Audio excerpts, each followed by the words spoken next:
Conditions in a hollow earth are the same as conditions before the flood. Residents there could find that longevity of life and giantism may be the results of that environment. If that's the case, Cain's descendants would not want to stay on the surface for any length of time because of the harmful rays, and the difference in atmospheric pressure may reduce their lifespans considerably. I will let Dr. Carl Ball describe this as a fact. Is Dr. Carl Ball. Optimal genetic expression means the best that the organism has within the DNA is expressed because of favorable atmospheric conditions. Based on fossil evidence, trees like the California giant sequoia grew much larger than they do today. One theory explains this by proposing that environmental conditions in the distant past were more conducive to gigantic growth. Conditions. Plants and animals would live longer, be much larger, and that's precisely what we find in the geologic column in the fossil record. Plants were much larger. All living systems were larger. We have animals that today have an 8 or 9 foot stature with a 16 to 20 foot stature. We have insects such as the dragonfly. Today, the dragonfly has perhaps a 4-inch wingspan. In the fossil record, his counterpart, Meganeuropsis, had up to a 5-foot wingspan. Everything was larger in the past. I'm of the opinion that under better atmospheric conditions, people were living not only longer, but they were taller, much taller. Giants and dinosaurs could not exist today as they did in the past, because the atmospheric conditions simply will not permit it. We had a greater ozone layer at the time prior to the flood. At the time of the flood, it was diminished to about 1/7 of what it was at that time, and therefore, life on this earth as we know it no longer has the same life expectancy as it did at the time of the flood. A thinning of the ozone layer means less protection from the ionizing radiation from space, and less protection for plants and animals.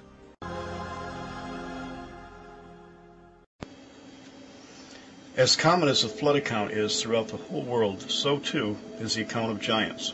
From childhood fairy tales of Jack the Beanstalk, Jack the Giant Killer, or the Jolly Green Giant of advertising vegetables, their creation stems from the ancient accounts of giants in all cultures from all ages and claimed history. I will briefly encapsulate a few examples from a vast amount of legends and myths from all over the world. Beginning in the east, we have the Dyatsas, which produce the Asuras as large shining ones.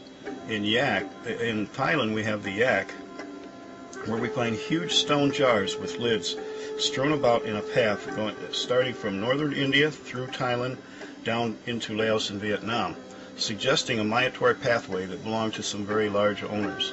In Sri Lanka, we have the legends of the Mahachina, depicted as white giants. We have the biblical Nephilim, mentioning tribes of giants from the Zamzamin, the Emites, the Rephaim, the Anakites, and individuals like Og of Bashan, being about 9 foot tall and having 6-digit fingers and toes with a double row of teeth, and of course the famous Goliath as a Philistine, a big white guy with a bad attitude.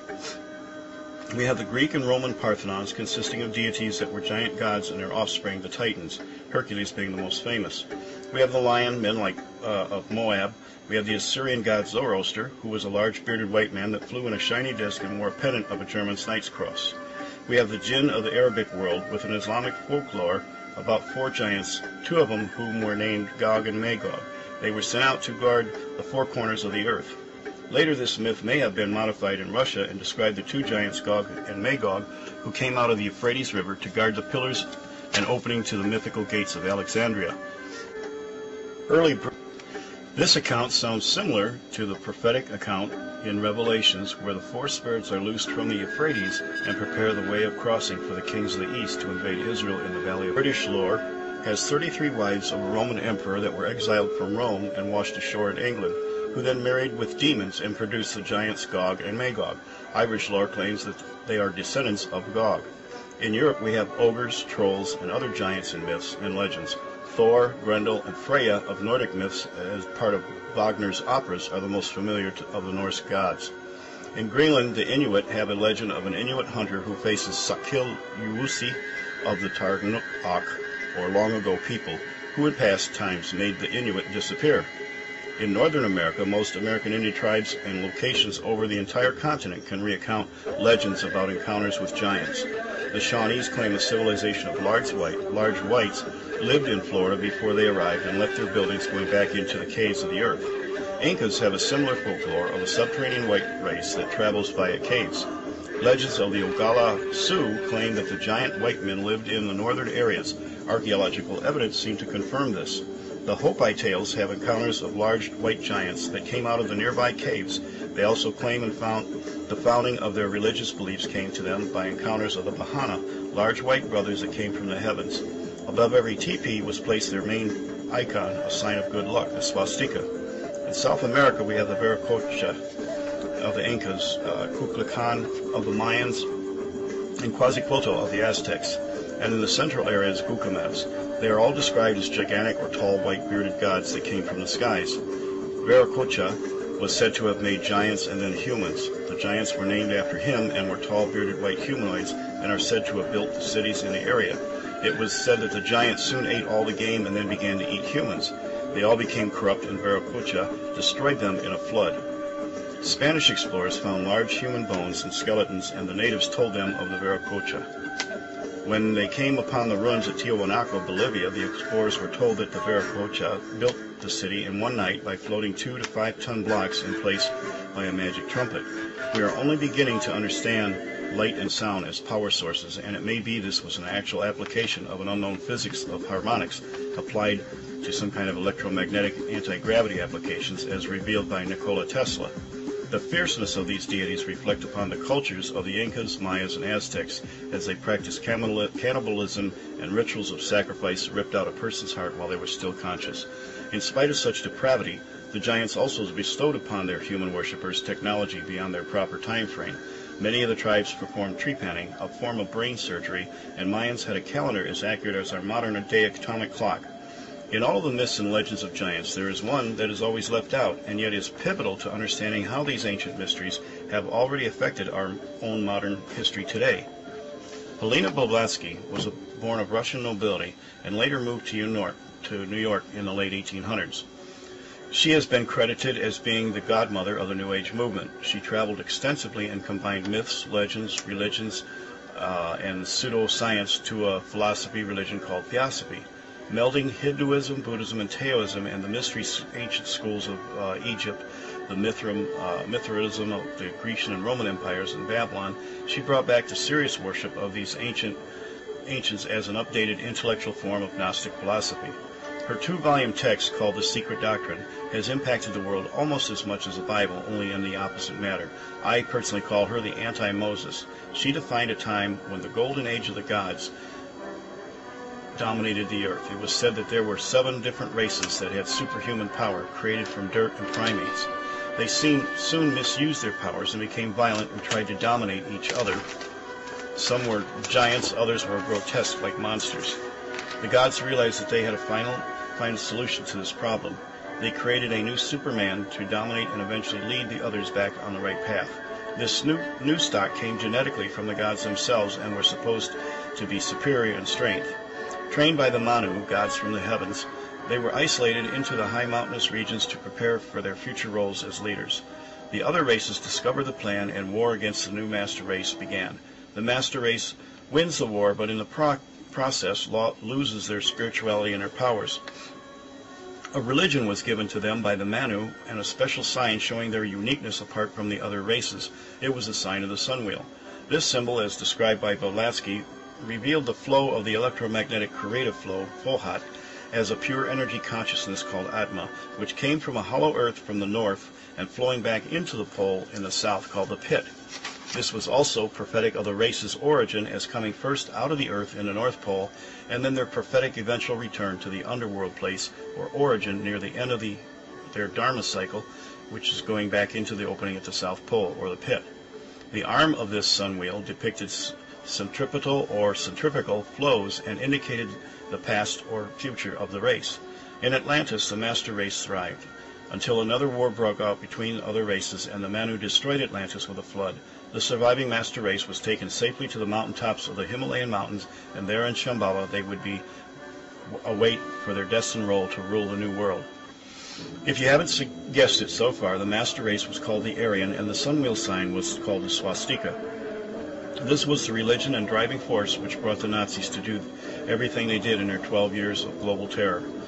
We are still under the philosophy, and it is now being repackaged as a warm and friendly New Age movement, but that will be for another time.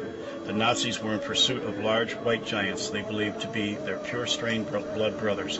Prophetically, they believed they were destined to make an alliance with them using their supernatural power to rule the world. This then was the occult beliefs and driving force which they acted upon. Without realizing it, they were trying to bring back the world before the flood, the people and the technology.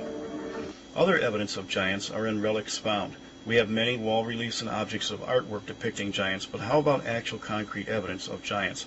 Are there any fossils or skeletons or traces of giants on the earth? Look for yourself.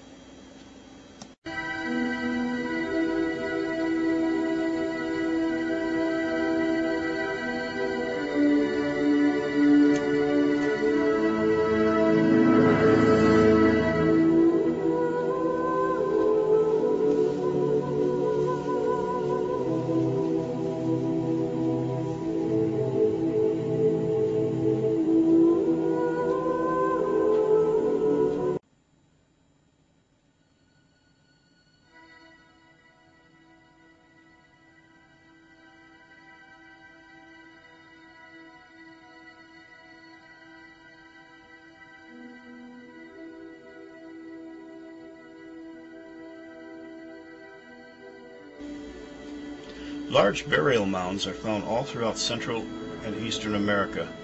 They are said to be much older than the tribes existing in the area. Most tribes agree with this and from their own stories of the past. When some mounds have been excavated, giant human remains are discovered. Some anomalous artifacts are also revealed.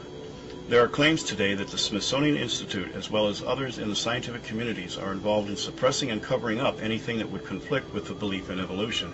Here are only a few incidents that can indicate this. In April 5, 1909, edition of the Phoenix Gazette carried a story entitled, according to the article, a man named G.E. Kincaid made an astonishing discovery while on an expedition sponsored by the Smithsonian Institute in the Grand Canyon.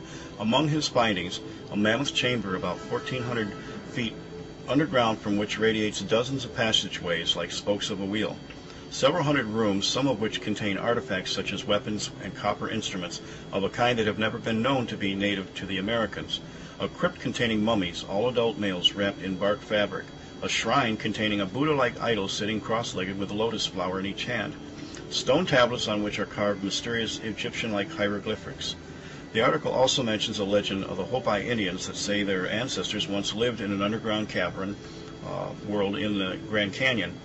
In 1892, Frank Burns of the U.S. Geological Survey reported that he had found strange coffins in the Knuth Cave along the southern branch of the Warrior River in Murphy's Valley, Alabama.